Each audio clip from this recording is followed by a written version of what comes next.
It does not feel the same. It does not feel the same. And again, there are countries in Western Europe that have been very hard hit by COVID, and by very hard hit, I mean, with many fatalities, particularly amongst elderly people. And Spain has been one of the two or three that have been hardest hit, together with Italy and increasingly the UK.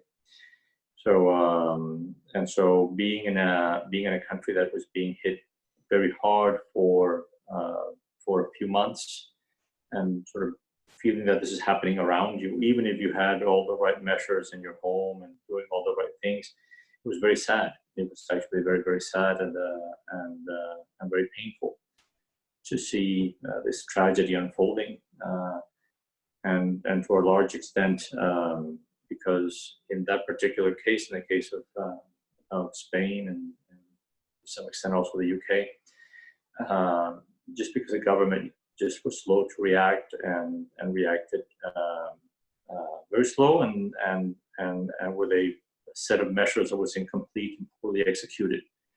So there were no face masks for people to wear. There was no guidance to wear face masks until relatively recently. Social distancing measures were only implemented in mid-March, way too late. Mm-hmm.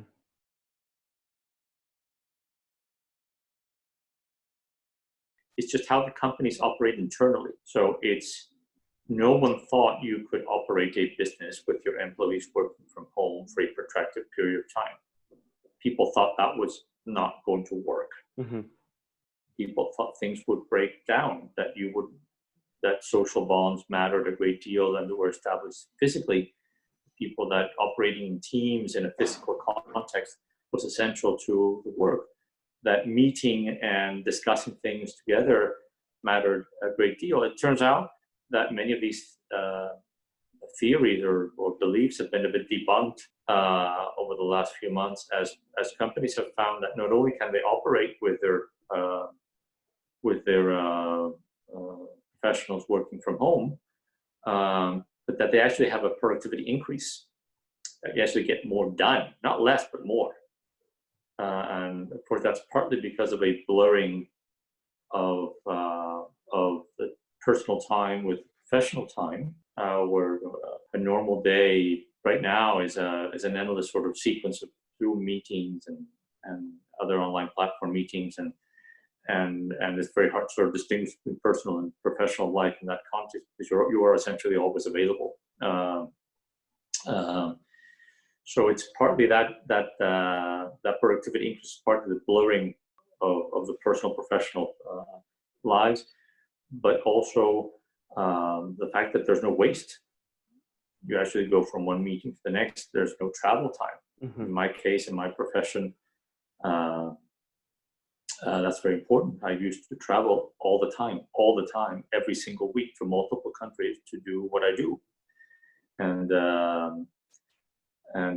of course, you don't do that anymore. And of course, essentially, that was largely wasted time. It wasn't completely wasted, because you obviously used time while you traveled to read, to do things, and so on. But it was essentially frictional time, and all of that has gone away. So you actually have more time to actually do your work. So you actually see an increase in productivity that are quite stunning.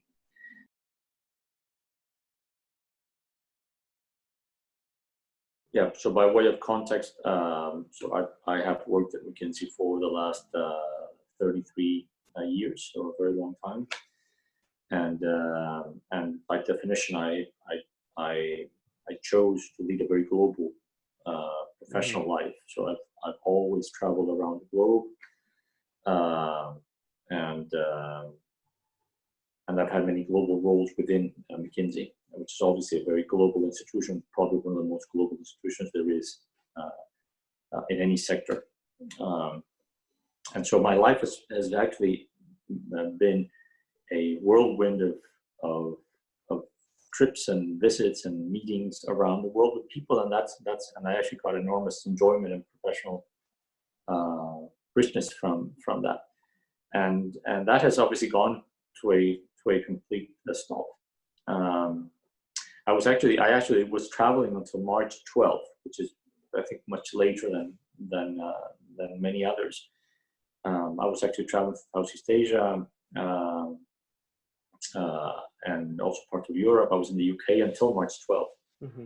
And you could actually, until that time, you could actually lead a somewhat normal, people would still have physical meetings. There would be social distancing. Depending on the country, people would wear face masks or they wouldn't.